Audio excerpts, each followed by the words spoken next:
جو شخص پیٹ بھر کر کھانا کھاتا ہے اس میں 6 چیزیں پیدا ہوتی ہیں اور یہ سب کی سب نقصان دہ ہوتی ہیں۔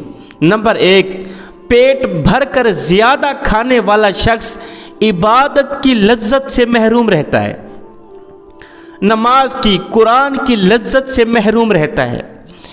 انسان لذیذ چیزوں سے لذت محسوس کرتا ہے اور لطف حاصل کرنے والی اشیاء سے لطف اندوز ہوتا ہے، لیکن یہ تمام لذتیں فانی ہیں۔ صرف فانی ہی نہیں بلکہ کچھ پشیمانی میں بھی بدل جاتی ہیں۔ ان طرح کی لذتوں میں نہ سکون ہے، نہ چین ہے، نہ قرار ہے۔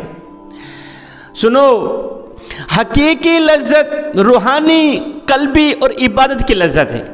حقیقی لذت جو ہے وہ صرف عبادت کی لذت ہے جوانو۔ یہ لذت انسان کو سعادت کے اعلیٰ مقام پر پہنچا دیتی ہے۔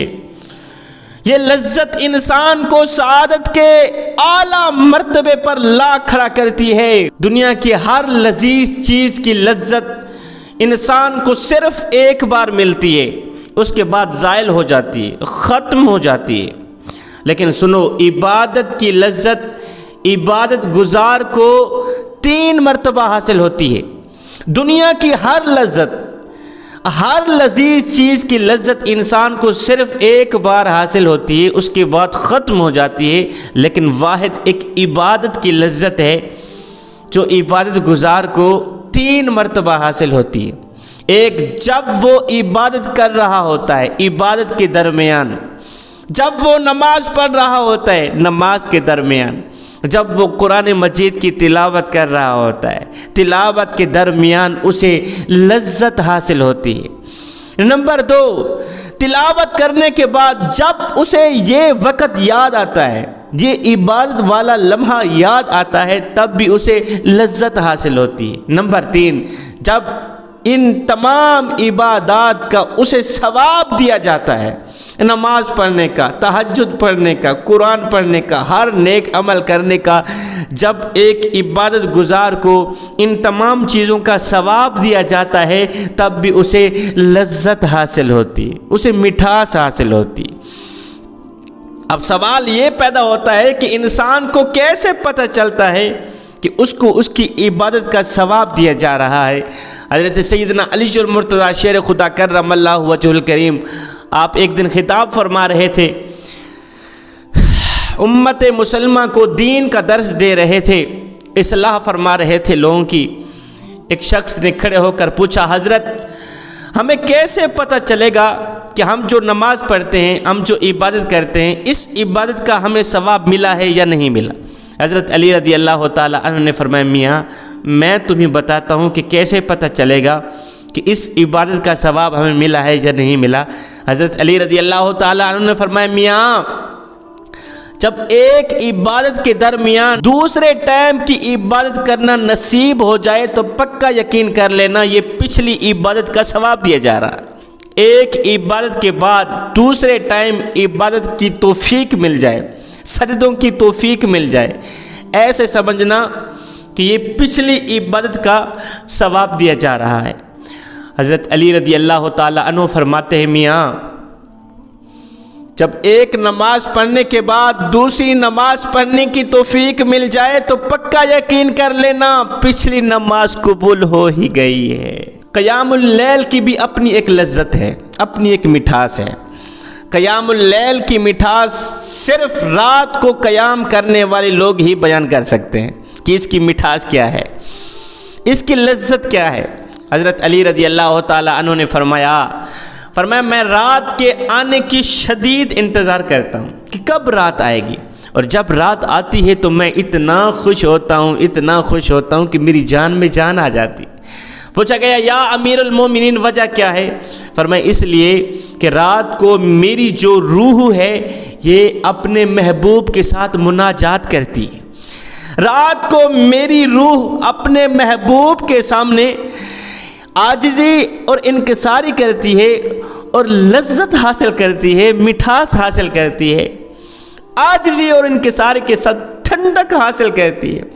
فرمایا پوری رات میری روح اپنے محبوب سے لذت حاصل کرتی رہتی ہے، اور جب فجر کا سورج طلوع ہوتا ہے تو میں اتنا پریشان ہوتا ہوں، فجر کا سورج مجھے پریشان کر دیتا ہے، مجھے غمگین کر دیتا ہے، اس لیے کہ دن کے وقت اس لذت اور مٹھاس سے دور ہو جاتا ہوں۔ فجر کا سورج مجھے اس لذت سے دور کر دیتا ہے، اس مٹھاس سے دور کر دیتا ہے، مجھے پھر سے رات کے آنے کا شدید انتظار کرنا پڑتا ہے۔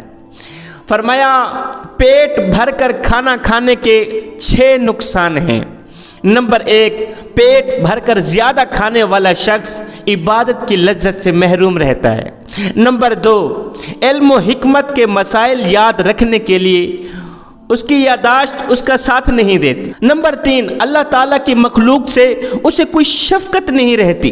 نمبر 4، عبادت کرنا ایسے شخص کے لیے بڑا ہی مشکل بن جاتا ہے۔ نمبر 5، دن بدن ایسے شخص کی خواہشات بڑھتی چلی جاتی ہے۔ نمبر 6، سب سے بڑا مسئلہ یہ پیدا ہوتا ہے کہ سارے مسلمان مسجد کی طرف دوڑ رہے ہوتے ہیں، جماعت کھڑی ہو جاتی ہے، امام کہتا ہے اللہ اکبر، اس وقت زیادہ کھانے والا شخص بیت الخلاء کی طرف بھاگ رہا ہوتا ہے۔ میرے نبی نے فرمایا جو لوگ کم کھاتے ہیں وہ صحیح سلامت رہتے ہیں، جو لوگ کم کھاتے ہیں وہ صحت مند رہتے ہیں۔ کم کھانے والوں کا دل پاک اور پاکیزہ رہتا ہے، نرم رہتا ہے۔ اگر تم لوگ زیادہ کھاؤ گے تو یاد رکھنا تمہارے دل پتھر بن جائیں گے۔ ایک شخص نے آقا کریم علیہ السلام سے عرض کی آقا اگر ہمارا دل پتھر بن بھی جائے تو اس پتھر دل کو نرم کرنے کا کوئی نسخہ تو ہوگا؟ میرے نبی نے فرمایا کیوں نہیں؟ فرمایا جب تمہارا دل پتھر بن جائے تو اس پتھر دل کو نرم کرنے کا ایک ہی نسخہ ہے، خود کم کھانا، مسکینوں کو پیٹ بھر کے کھلانا، غریبوں کو پیٹ بھر کے کھلانا، خود کم کھانا، یہی پتھر دل نرم کرنے کا نسخہ ہے۔ تو جوانوں، حضرت حکیم لقمان نے فرمایا تھا زیادہ کھانا مختلف بیماریوں کا باعث بنتا ہے، جس کی وجہ سے انسان اپنے جسم اور اپنے ذہن کو صحیح طرح استعمال نہیں کر پاتا۔ زیادہ کھانا طبیعت میں سستی اور بخار کا باعث بنتا ہے۔ اگر تم بیماریوں سے بچنا چاہتے ہو، اگر تم بخار سے بچنا چاہتے ہو، کسی بھی تکلیف سے، کسی بھی بیماری سے بچنا چاہتے ہو تو کھانا کم کھایا کرو، جانوروں کی طرح نہ کھایا کرو، انسانوں کی طرح کھایا کرو۔ جو عقل مند لوگ ہوتے ہیں نا وہ جینے کے لیے کھاتے ہیں، اور جو بے وقوف ہوتے ہیں وہ کھانے کے لیے جیتے ہیں۔